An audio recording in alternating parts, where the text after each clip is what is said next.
which side of the ball has improved more in your eyes?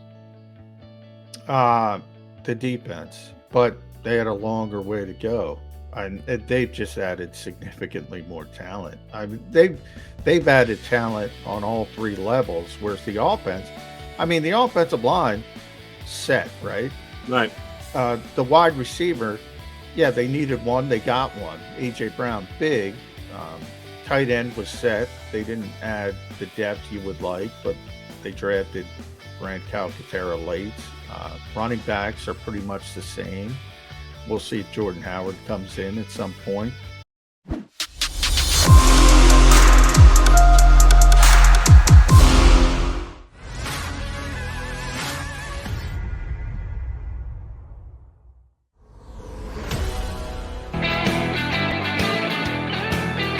Johnny Mac and Jody Mac here with you on Birds 365. Start of another off-season week. No Eagle practices, no workouts. The entire National Football League is basically down. Some teams were practicing last week, even mandatory mini camps. The Eagles put a wrap on their offseason early this year. So now the countdown begins till Eagles open up training camp, which is still more than a month away. But they did give us something we could sink our teeth into last weekend of the week with the signing of Jaquiski Tart. Good, solid starting safety in the league. The 49ers decided to move in another direction. If John is guessing correctly, and that's what everybody's doing because there were no details released, what did Jaquiski Tart sign for? John's guessing right around the veteran minimum, if more than that, not by much. So the first question that popped up to me is, why would the 49ers move off this guy? Yeah, I tie it to the interception that he could have come down with in the championship game against the Rams, because he's been a solid starter for them for the last several seasons. If you believe Pro Football Focus and their rankings, I texted John as soon as I saw it and said, what does Pro Football have as far as his ratings go? Pretty good against the run, pretty poor against the pass, at least last year. Was not very good against the pass, one of the lowest ranking safety ratings against the pass. So he's going to come in. He's going to compete with both Marcus Epps and Anthony Harris. All three of those guys, none of them are, you would say, unquestionably a free safety or a strong safety. Both have played, all three have played both during their career. But I would suggest that Tart is, of the three, probably the one that you would lock in more to a specific safety position. I would call him more of a box safety who you want in there on running downs and less so on passing down, if that's the case. You grade out the three safeties as of right now, John, the same as me or different? It's interesting because I think there's a lot of redundancy between Anthony Harris and Marcus Epps, in that I think they're both better utilized as center fielders, so to speak. But the Eagles aren't going to play, I don't think, a ton of single high anyway. So whether it's cover 2, cover 4, cover 6, they're going to have two high safeties for the most part. And I think all three of them do that. Tart has better size. Tart probably has more versatility. And that was my thought, as I said, when the Eagles first signed him. And I just looked real quick at the Pro Football Focus stuff. And I said, well, he's pretty big. He was above average in run support, although he missed a lot of tackles as well. So you start to think, okay, he's a box safety, but evidently he's not. He played more coverage than anything else. And I don't know what that what the listener was referencing, a six-pack coverage safety, because I mean, Pro Football Focus had him way down on the list, way down. How far down is way down? Well, they have two different. So where they graded 92 safeties, and he was 72 of 92, and then they have more focus stats, to use a better term, and they graded 62, where they dove pretty deep, and he was 55 out of 62. 55 out of 62. Allowed a 95 passer rating when targeted, which isn't bad on this team, but it's not good. On this team last year, because they had so many high passer ratings, maybe it is an improvement, but it's not good. And a 13.2% missed tackle rate, which is not good. So when you ask why did San Francisco moved on, yeah, maybe dropped the Matthew Stafford pass he shouldn't have dropped, but they were probably going to move on even if he caught it. They want improvement from that. Here, I think it's a good safety net, but I think the plan is still Anthony Harris and Marcus Epps. Now, can he beat one of those two out? Sure. I don't think there's any, but I think the Eagles would rather have Anthony Harris and Marcus Epps, and we'll see how it shakes out. Right, and you kind of touched on this in hour number one. It deserves repeating. This is a safety net signing. This isn't a Tart is going to come in and revamp your entire secondary. Not even close. But you need to have depth on the roster. One of the positions they didn't have depth with safety. They added it here with this signing. And it's a low risk. It's probably a low reward signing too, but it's low risk. If we've got the right read on this, and no one has reported it, usually the agents like to get out in front and put a spin on what their client signed for, and that hasn't happened. And we're now 3 days later, which I think John correctly reads into that.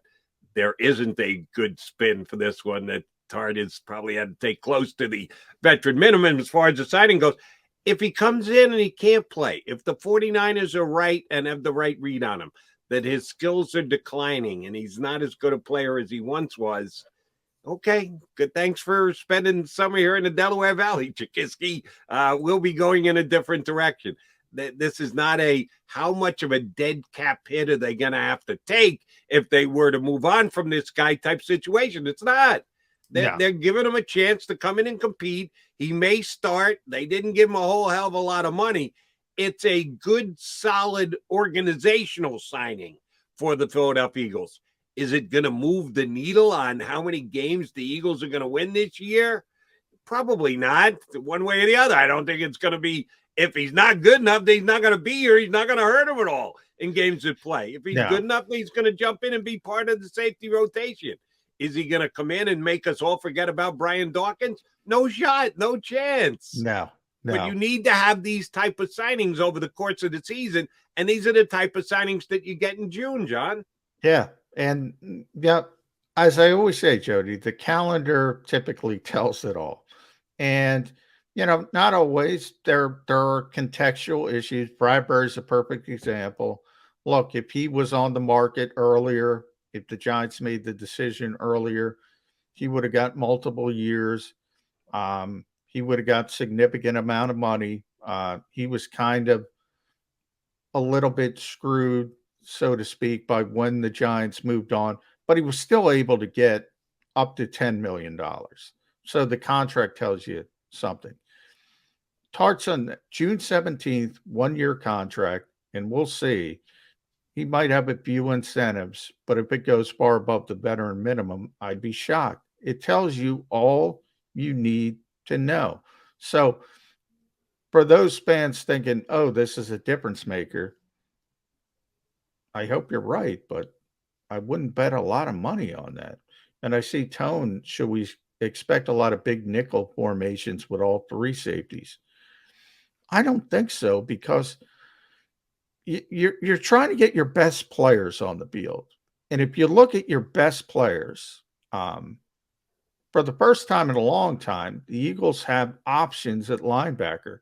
And depending on how healthy Nakobe Dean is and how quickly they can get him on the field, you have Kaiser White. I mean, you're going to take Kaiser White off the field for a third safety? He played safety in college. He's a better player. He's a younger player. He's more athletic. So a lot of big nickel is when the Eagles had Malcolm Jenkins, obviously he was one of their best players, and they could move him all over, and they could do that big nickel. But that was the best group of players they could have.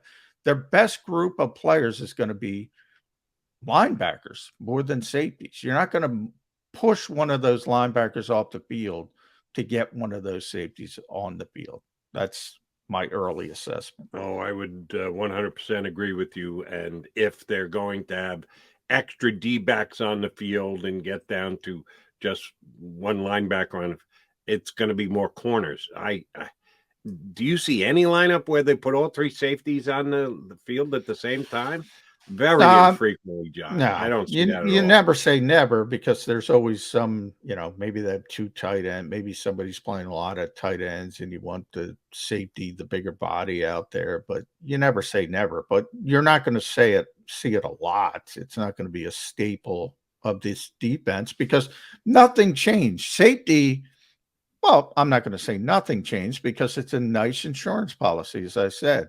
But safety is still, from a talent perspective, probably the worst, not probably, is the worst position on the Eagles defense on paper. The linebackers are better. Certainly the defensive line is better, and the corners are better. Maybe you don't have depth at corner, but the starting three are really good. Safety remains the weakest position on the defense, even though it got a little bit better.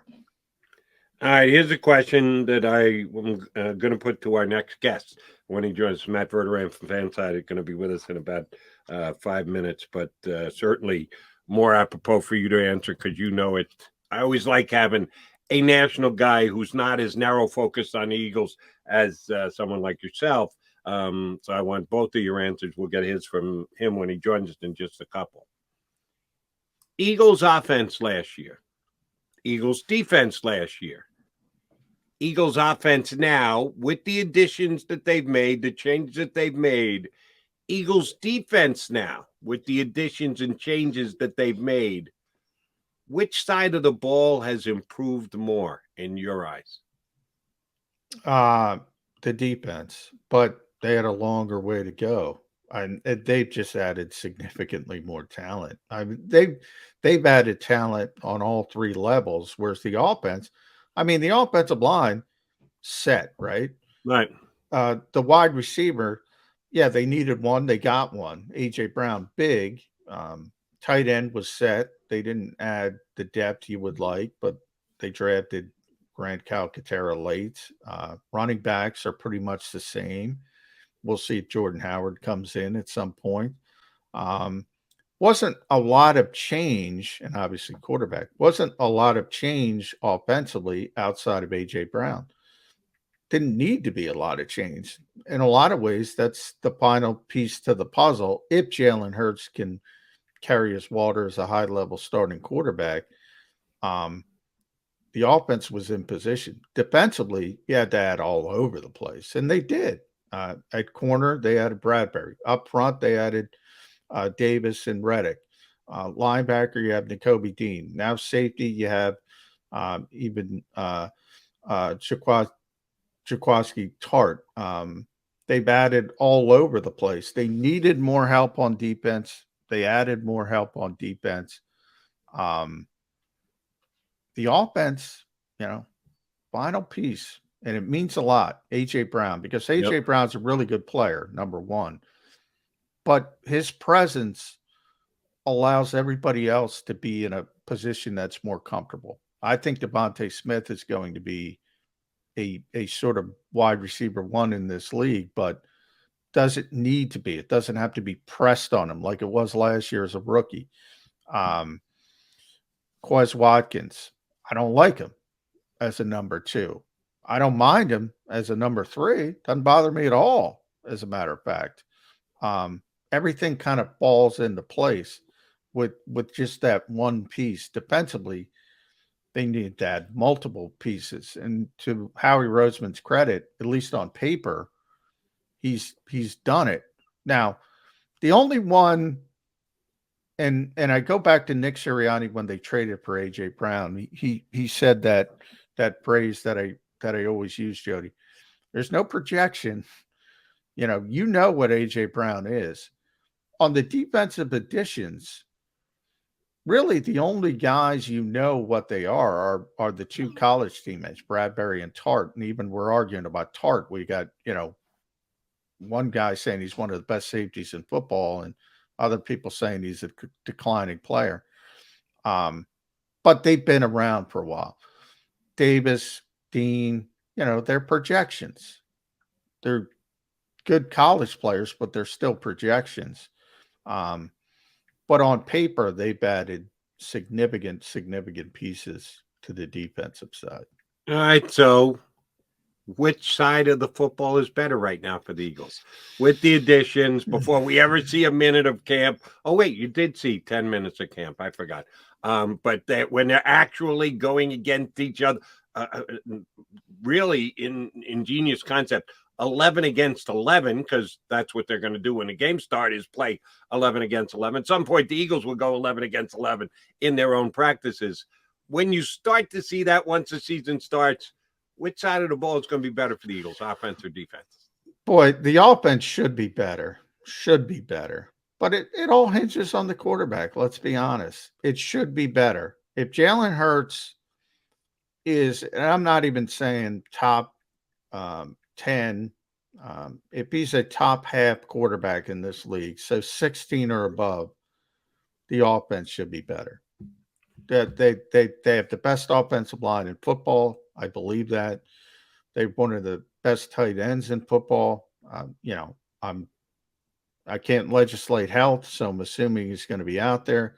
And now they have one of the best wide receiver groups because of the addition of A.J. Brown.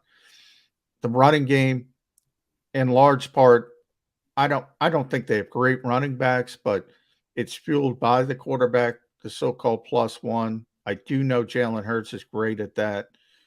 The offense has everything. The defense is more of a projection, but it's all on the shoulders of the quarterback. I was going to say, has everything except a given at quarterback. Yeah. It's a question mark at quarterback. Could be answered yes. Could be answered no issues, no problems whatsoever. Or it could be an ongoing evaluation because there are ups, there are downs, there are good times, there are tough times. The quarterback is going to be the driving force on this offense this year. Don't kid yourself.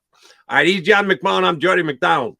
Coming back, we've got Matt Verderam, one of our faves, does a great job covering the National Football League for Fansided, and his Box podcast is one of the best out there when it comes to football podcasts. Hope to get Matty up next. Matt Verderam joins us here on Birds 365.